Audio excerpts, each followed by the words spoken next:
चतुर्थोऽध्यायः अपराजितस्तुतिः।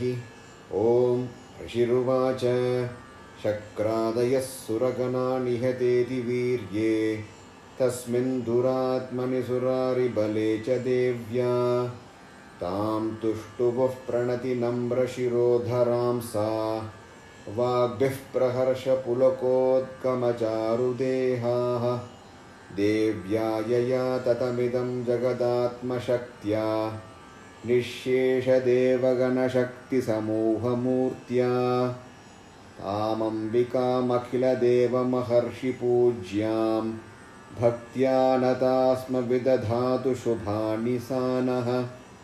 यस्याः प्रभावमतुलं भगवाननन्तो ब्रह्मा हरश्च न हि वक्तुमलं बलं च सा चण्डिकाखिलजगत्परिपालनाय नाशाय चाशुभभयस्य मतिं करोतु। या श्रीस्वयं सुकृतिनां भवनेष्वलक्ष्मीः पापात्मनां कृतधियां हृदयेषु बुद्धिः श्रद्धा सतां कुलजनप्रभवस्य लज्जातां त्वां नतास्म परिपालय देवि विश्वं।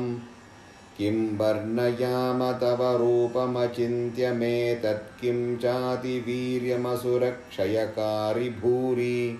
किं चाहवेषु चरितानि तवाद्भुतानि सर्वेषु देव्यसुरदेवगणादिकेषु। हेतुः समस्तजगतां त्रिगुणापि दोषैर्न ज्ञायसे हरिहरादिभिरप्यपारा। सर्वाश्रयाखिलमिदं जगदंशभूतम् अव्याकृता हि परमा प्रकृतिस्त्वमाद्या। यस्या समस्तसुरता समुदीरणेन तृप्तिं प्रयाति सकलेषु मखेषु देवी। स्वाहासि वै पितृगणस्य च तृप्तिहेतुरुच्चार्यसे त्वमत एव जनैः स्वधा च।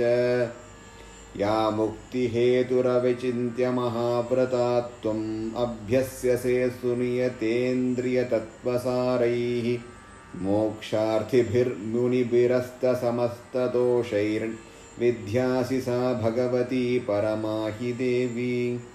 शब्दात्मिका सुविमलर्यजुषां निधानम् उद्गीतरम्यपदपाटवतां च साम्नां देवी त्रयी भगवती भवभावनाय वार्ता च सर्वजगतां परमार्तिहन्त्री।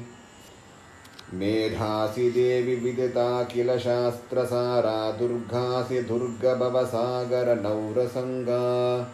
श्रीकैटभारिहृदयेककृताधिवासा गौरी त्वमेव शशिमौलिकृतप्रतिष्ठा। ईशः सहासममलं परिपूर्णचन्द्रबिम्बानुकारिकनकोत्तमकान्तिकान्तम् अध्यद्भुतं प्रहृतमात्तरुषा तथापि वक्त्रं विलोक्य सहसा महिषासुरेण।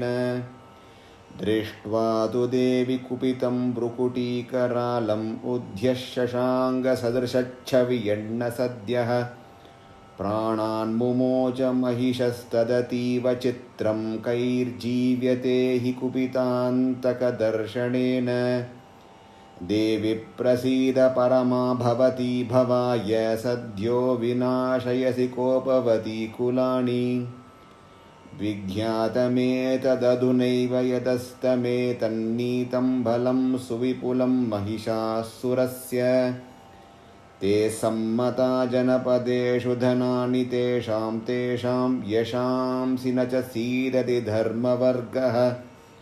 धन्यास्त एव निवृतात्मजभृत्यदारा येषां सदाभ्युदयदा भवती प्रसन्ना।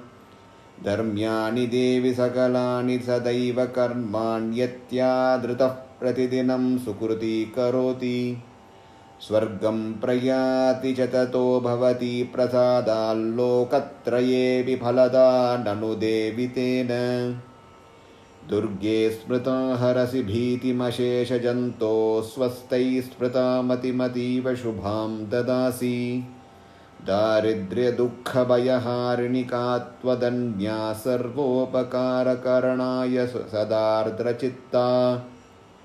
एभिर्हतैर्जगदुपैति सुखं ततैते कुर्वन्तु नाम नरकाय चिराय पापम् सङ्ग्राममृत्युमधिगम्य दिवं प्रयान्तु मत्वेति नूनमहितान् विनिहंसि देवी दृष्ट्वैव किन्न भवति प्रकरोति भस्म सर्वासुरानरिषु यत्प्रहिनोषि शस्त्रम् लोकान् प्रयान्तु रिपवोऽपि हि शस्त्रपूता इत्थं मतिर्भवति तेष्वपि तेति साध्वी खड्गप्रभानिकरविस्फुरणैस्ततोग्रैः शूलाग्रकान्तिनिवहेन दृशो सुराणाम् यन्नागता विलयमंशमदिन्दुखण्डयोग्याननं तव विलोकयतां तदेतत् दुर्वृत्तवृत्तशमनं तव देवि शीलं रूपं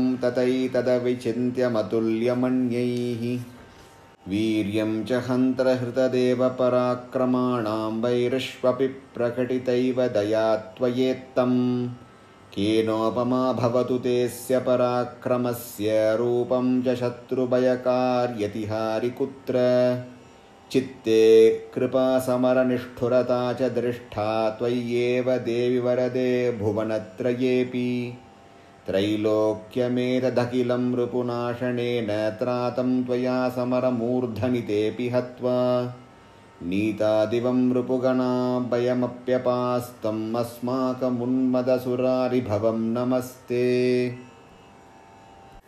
शूलेन पाहि नो देवी पाहि खड्गेन चाम्बिके घण्टास्वनेन नः पाहि चापज्ञानस्वनेन च प्राच्यां रक्ष प्रतीच्यां च चण्डिके रक्ष दक्षिणे ब्राह्मणेनात्मशूलस्य उत्तरस्यां तथेश्वरि सौम्यानि यानि रूपाणि त्रैलोक्ये विचरन्ति ते यानि चार्थघोराणि तैरक्षांस्मांस्तथा भुवं खड्गशूलगदादीनि यानि चास्त्राणि तेऽम्बिके करपल्लवसङ्गीनि तैरस्मान् रक्ष सर्वतः ऋषिरुवाच एवं स्तुतासुरैर्दिव्यैः कुसुमैर्नन्दनोद्भवैः अर्चिता जगतां धात्री तथा गन्धानुलेपनैः भक्त्या समस्तैः सदृशैर्दिव्यैर्धूपैस्तु धूपिता